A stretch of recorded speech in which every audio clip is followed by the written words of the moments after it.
Selamat bertemu kembali dalam renungan hari ini. Semoga Bapak, Ibu, Saudara dalam keadaan sehat-sehat saja, seperti jiwa saudara sehat-sehat saja. Renungan hari ini diambil dari Yesaya 11 ayat 2 yang mengatakan bahwa roh Tuhan akan ada padanya, roh hikmat dan pengertian, roh nasihat dan keperkasaan, roh pengenalan dan takut akan Tuhan.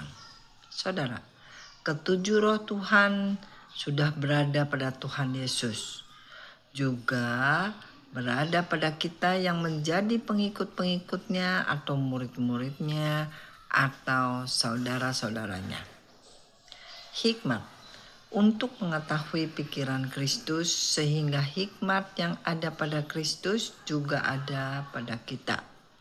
Filipi 4 ayat 8 mengatakan, akhirnya saudara-saudara, semua yang benar, semua yang mulia, semua yang adil, semua yang suci, semua yang manis, semua yang sedap didengar, semua yang disebut kebajikan dan patut dipuji, pikirkanlah semuanya itu. Efesus 1 ayat 17 juga mengatakan, dan meminta kepada Allah Tuhan kita Yesus Kristus, yaitu Bapa yang mulia itu, supaya Ia memberikan kepadamu roh hikmat dan wahyu untuk mengenal Dia dengan benar. Pengertian. Kita mendapat pengertian yang beyond apa di luar dugaan kita, yang kita percaya bahwa telah dipimpin oleh pengertian dari Tuhan. Keluaran 31 ayat 3 mengatakan itu, dan telah kupenuhi dia dengan roh Allah, dengan keahlian dan pengertian dan pengetahuan dalam segala macam pekerjaan. Nasihat yang kita dapatkan atau yang kita perlu disampaikan kepada orang lain memecahkan segala perkara.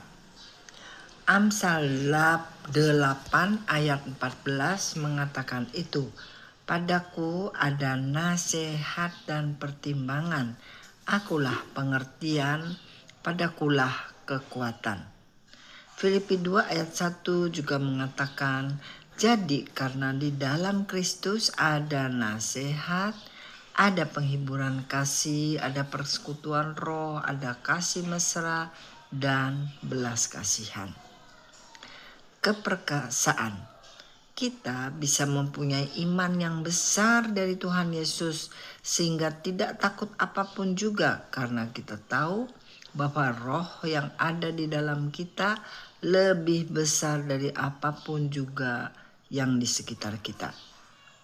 2 Timotius 1 ayat 7 mengatakan, sebab Allah memberikan kepada kita bukan roh ketakutan, melainkan roh yang membangkitkan kekuatan, kasih, dan ketertiban.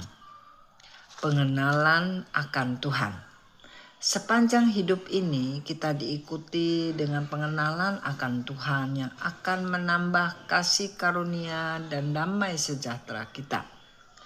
2 Petrus 1 ayat 2 mengatakan, kasih karunia dan damai sejahtera melimpahi kamu oleh pengenalan akan Allah dan akan Yesus Tuhan kita. Takut akan Tuhan.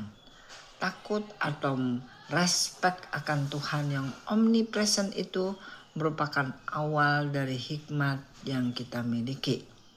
Seperti di Mazmur 111 ayat 10 mengatakan, permulaan hikmat adalah takut akan Tuhan. Semua orang yang melakukannya berakal budi yang baik. Puji-pujian kepadanya tetap untuk selamanya. Yang terakhir, keberadaan roh Tuhan pada diri kita. Yang harus kita sadari adalah keberadaan Roh Kudus yang ada di dalam diri kita, yang membuat kita menjadi ciptaan baru, menjadi anak-anak Tuhan yang berhak memanggil Tuhan Aba, Bapa. Galatia 4 ayat 6 mengatakan, dan karena kamu adalah anak, maka Allah telah menaruh roh anaknya ke dalam hati kita yang berseru, ya Aba, ya Bapa. Demikianlah renungan hari ini, sampai bertemu di lain kesempatan. Amin.